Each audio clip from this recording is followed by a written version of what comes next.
This is Aaron Stokes. ഇന്നത്തെ വീഡിയോയിലൂടെ നമ്മൾ പറയുവാൻ പോകുന്നത് 1930 മുതൽ 2022 വരെയുള്ള വേൾഡ് കപ്പ് ജേതാക്കളെ കുറിച്ചാണ്.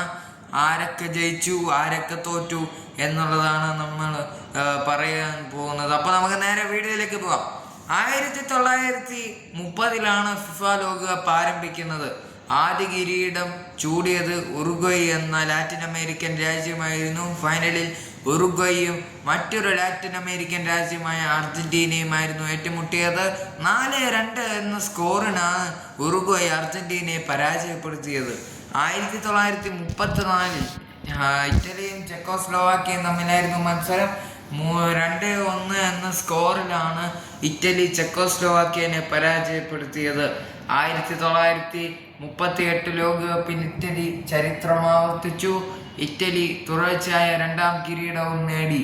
ഹംഗറിയുമായിട്ടുള്ള മത്സരത്തിൽ 4-2 എന്ന സ്കോറിൽ ഇറ്റലി ഹംഗറിയെ പരാജയപ്പെടുത്തുകയും ചെയ്തു. 1942-46 വർഷങ്ങളിൽ ലോകകപ്പ് നടത്താൻ കഴിഞ്ഞില്ല. കാരണം അന്ന് സെക്കൻഡ് വാർ ആയിരുന്നു, രണ്ടാം ലോക മഹായുദ്ധമായിരുന്നു അന്ന് അവിടെ സംഭവിച്ചത്. പിന്നീട് 1950 ബ്രസീലും ഉറുഗ്വയും തമ്മിലായിരുന്നു മത്സരം. 2-1 എന്ന സ്കോറിൽ ബ്രസീലിനെ പരാജയപ്പെടുത്തിക്കൊണ്ട് ഉറുഗ്വയ് അവരുടെ രണ്ടാം കിരീടവും സ്വന്തമാക്കി. 1954 സ്വിറ്റ്സർലൻഡിൽ വെച്ച് നടന്ന ലോകകപ്പിൽ ആ മത്സരം 2-0 ഹംഗറി മുന്നിട്ട് നിന്നെങ്കിലും എതിരില്ലാത്ത 3 ഗോളുകൾക്ക് ജർമ്മനി ഹംഗറിക്ക് മറുപടി നൽകി. ജർമ്മനി ചാമ്പ്യന്മാരായി. ഹംഗറി രണ്ടാം തവണയും റണ്ണേഴ്സ് അപ്പ് ആവുകയും ചെയ്തു. പിന്നീട് 1958 സ്വീഡനിൽ വെച്ചരങ്ങേറിയ ലോകകപ്പിൽ ആ ലോകകപ്പ് ബ്രസീലിനെ സംബന്ധിച്ചിടത്തോളം വളരെ മികച്ച ലോകകപ്പായിരുന്നു. ബ്രസീലും സ്വീഡനും തമ്മിലായിരുന്നു മത്സരം. 5-2 എന്ന സ്കോറിലാണ് ബ്രസീൽ സ്വീഡനെ പരാജയപ്പെടുത്തിയത്. ആ മത്സരത്തിൽ പെലെയുടെ ഒരു ഉഗ്രൻ ഗോൾ, പെലെയാണെങ്കിൽ ഗുസ്താവ് സണ്ണിയുടെ തലയ്ക്ക് മറിച്ചു. ശേഷം പെലെയാണെങ്കിൽ ഒരു അക്രോബാറ്റിക് ഗോൾ നേടി. അത് ഒരു ഫുട്ബോൾ ആരാധകരും മറക്കാനിടയില്ല. പിന്നീട് 1962 ലോകകപ്പിൽ പെലെയും ജെർസിനെയും അടങ്ങുന്ന താരങ്ങളും ഉണ്ടായിരുന്നു. അന്ന് ചെക്കോസ്ലോവാക്യയുമായിട്ടായിരുന്നു ഫൈനൽ. ബ്രസീൽ 3-1 എന്ന സ്കോറിനാണ് ചെക്കോസ്ലോവാക്യയെ പരാജയപ്പെടുത്തിയത്.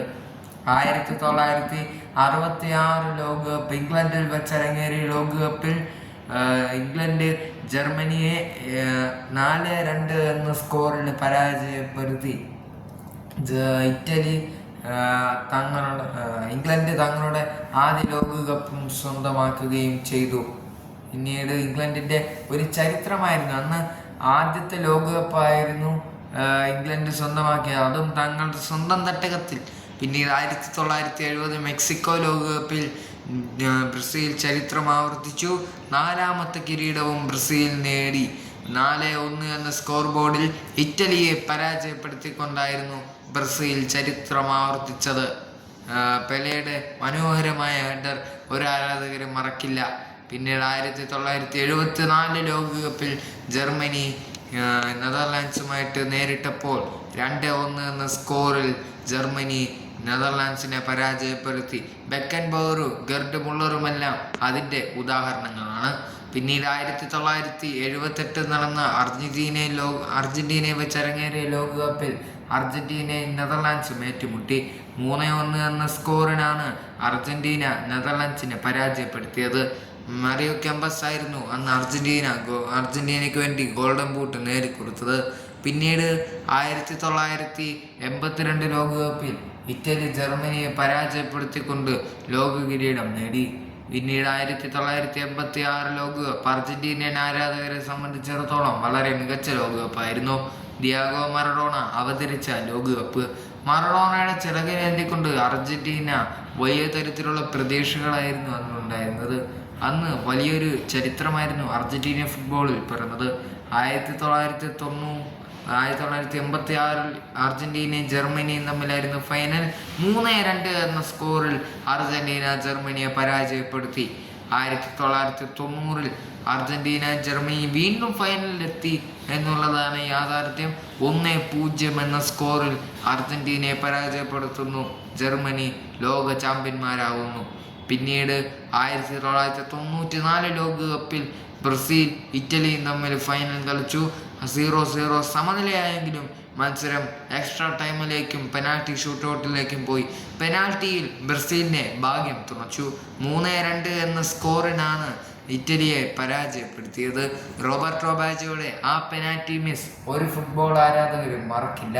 1998 ലോകകപ്പിൽ ഫ്രാൻസിൽ വെച്ചരങ്ങേറിയ ലോകകപ്പ് 3-0 എന്ന സ്കോറിൽ ഫ്രാൻസ് 1998 ഫ്രാൻസും ബ്രസീലും ഏറ്റുമുട്ടിയപ്പോൾ 3-0 എന്ന സ്കോർ ബോർഡിൽ ഫ്രാൻസ് ബ്രസീലിനെ പരാജയപ്പെടുത്തി. സിനഡിൻ സിഡാന്റെ ഏറ്റവും മികച്ച ലോകകപ്പായിരുന്നു 98 ലോകകപ്പ്. ബ്രസീലുമായിട്ടുള്ള ഫൈനലിൽ അദ്ദേഹം 2 ഹെഡർ ഗോൾ നേടിയത് എങ്ങനെയാണ് ഒരു ഫുട്ബോൾ ആരാധകർ മറക്കാനിടയാവുക എന്നുള്ള ചോദ്യം ഇപ്പോഴും അവിടെ ബാക്കിയുണ്ട്. 2002 ജപ്പാൻ കൊറിയ ലോകകപ്പിൽ ബ്രസീൽ ജർമ്മനിയെ നേരിട്ടപ്പോൾ 2-0 എന്ന സ്കോർ ബോർഡിലാണ് ബ്രസീൽ ജർമ്മനിയെ പരാജയപ്പെടുത്തിയത്. റൊണാൾഡോ നസാരിയോയുടെ ഇരട്ട ഗോൾ ബലത്തിൽ ജർമ്മനി പ്രഹരമറിഞ്ഞു. ഗോൾ പോസ്റ്റിൽ ചാരിയിരിക്കുന്ന ഒലിവർ കാന്റെ ചിത്രം ഏതൊരു ജർമ്മൻ ആരാധകന്റെ മനസ്സിൽ നോവുന്ന ഓർമ്മയാണ്. 2006 അന്ന് ജർമ്മനി വെച്ചിറങ്ങിയ ലോകകപ്പിൽ അന്ന് 1-1 സമനിലയിലായിരുന്നു ഇറ്റലിയും ഫ്രാൻസും. സിനഡിൻ സിഡാന്റെ ഗോളിലൂടെ ഫ്രാൻസ് മുന്നിലെത്തി. പിന്നീട് മാർക്കോ മറ്ററസിയ ഗോളിലൂടെ ഇറ്റലി ഫ്രാൻസിനൊപ്പം എത്തി. പിന്നീട് കളി എക്സ്ട്രാ ടൈമിലേക്കും പെനാൽറ്റി ഷൂട്ടൗട്ടിലേക്കും പോയി. പെനാൽറ്റി ഷൂട്ടൗട്ടിൽ ഫ്രാൻസിനെ ഭാഗ്യം തുണച്ചില്ല. 5-3 എന്ന സ്കോറിലാണ് ഫ്രാൻസ് പരാജയപ്പെടുന്നത്.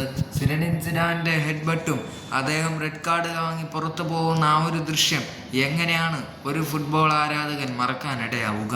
2010 ലോകകപ്പ് സൗത്ത് ആഫ്രിക്കയിൽ വെച്ചായിരുന്നു നടന്നത്. അന്ന് നെതർലാൻഡ്സും സ്പെയിനും തമ്മിൽ ഏറ്റുമുട്ടി. 1-0 എന്ന സ്കോർ ബോർഡിൽ നെതർലാൻഡ്സിനെ പരാജയപ്പെടുത്തിക്കൊണ്ട് സ്പെയിൻ ചരിത്രം സൃഷ്ടിച്ചു. ഇതുവരേക്കും സ്പെയിൻ ലോക കിരീടം നേടിയിട്ടില്ലായിരുന്നു. പിന്നീട് 2010 സ്പെയിൻ തങ്ങളുടെ ആദ്യ ലോകകപ്പ് നേടുന്നത്. അന്ന് ഇനിയസ്റ്റയുടെ ഗോളിലായിരുന്നു നെതർലാൻഡ്സിനെ തോൽപ്പിക്കുന്നത്. അന്ന് നെതർലാൻഡ്സിനെതിരെ ഇനിയസ്റ്റയുടെ ഗോളും കെസിയസിന്റെ ആ ലിഫ്റ്റിംഗ് ട്രോഫിയും എങ്ങനെയാണ് മറക്കുക? 2014 ബ്രസീലിൽ വെച്ചരങ്ങേറിയ ലോകകപ്പിൽ ജർമ്മനിയും അർജന്റീനയും തമ്മിലായിരുന്നു ഫൈനലിൽ മാരിയോ ഗോഡ്സെ എന്ന സൂപ്പർ താരത്തിലൂടെ ജർമ്മനി ഗോൾ നേടി.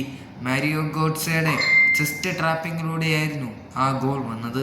ജർമ്മനിയുടെ താരം ഫിലിപ്പ് ലാം ആ കിരീടവും ചൂടി. 2018 ലോകകപ്പ് ഫ്രാൻസിനെ സംബന്ധിച്ചിടത്തോളം വളരെ മികച്ച ലോകകപ്പായിരുന്നു. 4-2 എന്ന സ്കോർ ബോർഡിലാണ് ക്രൊയേഷ്യയെ പരാജയപ്പെടുത്തുന്നത്.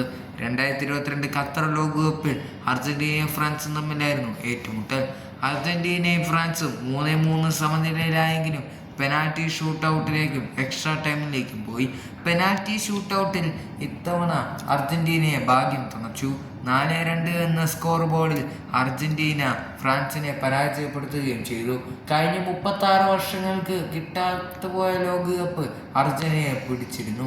അന്ന് അർജന്റീന ലോകകപ്പ് നേടിയില്ല, മെസ്സി ഇതുവരെയായിട്ട് ലോകകപ്പ് നേടിയിട്ടില്ല എന്നുള്ള വിമർശനങ്ങൾ ഏറെയായിരുന്നു. അപ്പോൾ പണ്ട് നൂറ്റാണ്ടുകൾക്ക് മുമ്പ് ജോർജ് ഹെൽബർട്ട് മലോറിയോട് ലോകം ചോദിച്ചു, എന്തിനു വീണ്ടും? അത് ഈയൊരു നിമിഷത്തിന് വേണ്ടി ആയിരുന്നില്ലേ? ഈയൊരു നല്ല നിമിഷത്തിന് വേണ്ടി ആയിരുന്നില്ലേ? തനിക്ക് നഷ്ടപ്പെട്ടു പോയ കളിപ്പാട്ടം മെസ്സി തിരിച്ചു പിടിക്കുന്നത് എല്ലാ ഫുട്ബോൾ ആരാധകരും നോക്കിക്കണ്ടു. 2026 ആ ലോകകപ്പ് ആര് നേടും എന്നുള്ള ചോദ്യത്തിനാണ്. നിങ്ങളുടെ അഭിപ്രായങ്ങൾ താഴെ കമൻറ്റായി രേഖപ്പെടുത്തുക. വീഡിയോ ഇഷ്ടപ്പെട്ടാൽ ലൈക്ക് ചെയ്യുക. നിങ്ങൾ ആദ്യമായിട്ടാണ് എൻ്റെ ഈ ചാനൽ കാണുന്നതെങ്കിൽ ദയവായി ഒന്ന് ചാനൽ സബ്സ്ക്രൈബ് ചെയ്യുക. അതോടൊപ്പം തന്നെ ഈ വീഡിയോ മാക്സിമം ഷെയർ ചെയ്യുക, സപ്പോർട്ട് ചെയ്യുക. നിങ്ങളുടെ വിലയേറിയ അഭിപ്രായങ്ങൾ താഴെ കമൻറ്റ് രേഖപ്പെടുത്താൻ മറക്കരുത്. It's Aaron talks signing out.